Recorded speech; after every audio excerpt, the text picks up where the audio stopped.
You know that feeling?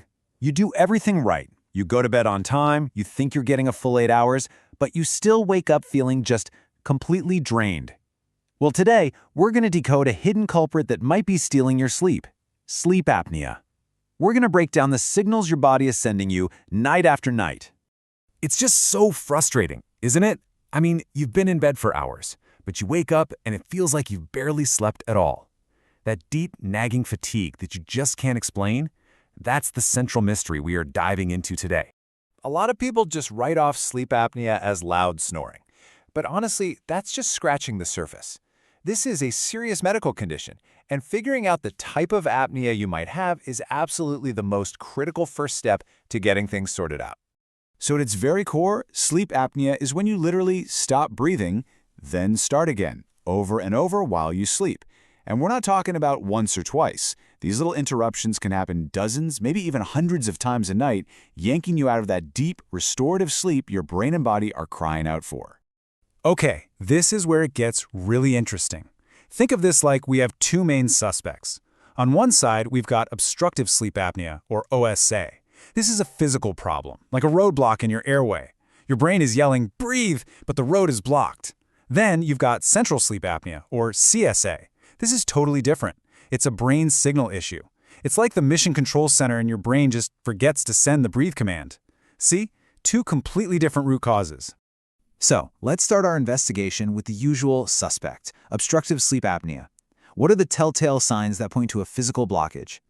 The classic evidence for OSA is something you can actually hear. We're talking about that loud, persistent snoring, but it's not a steady sound. It gets interrupted by these moments of eerie silence. Those are the breathing pauses. And then, suddenly there's a choke or a gasp for air as the body fights to get going again.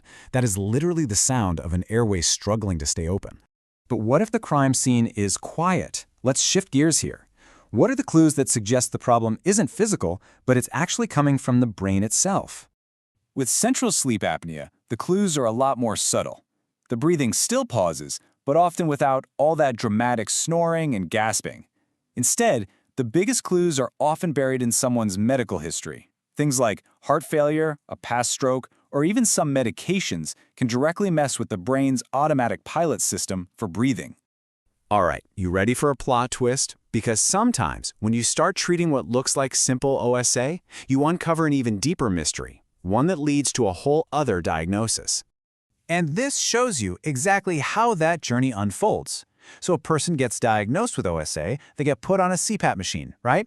That machine uses air pressure to keep the airway open. But then, something weird happens. Even with the airway held wide open, new breathing pauses start showing up. And that's the big reveal. The real culprit is complex sleep apnea, a kind of hybrid condition that's part obstructive, part central.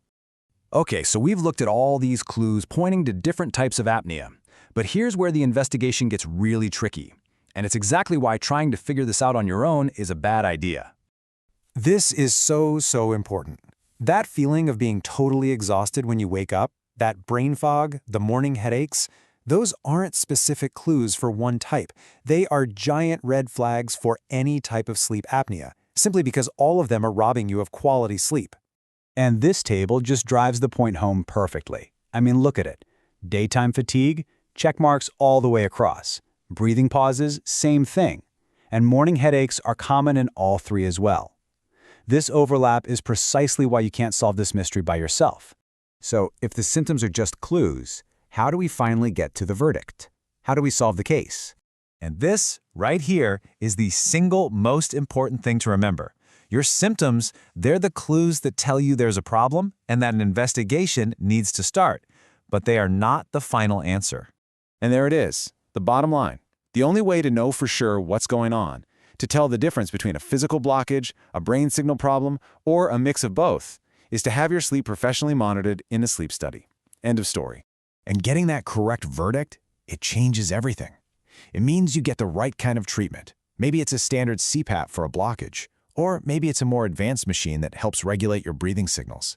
It means you get relief from your symptoms way faster.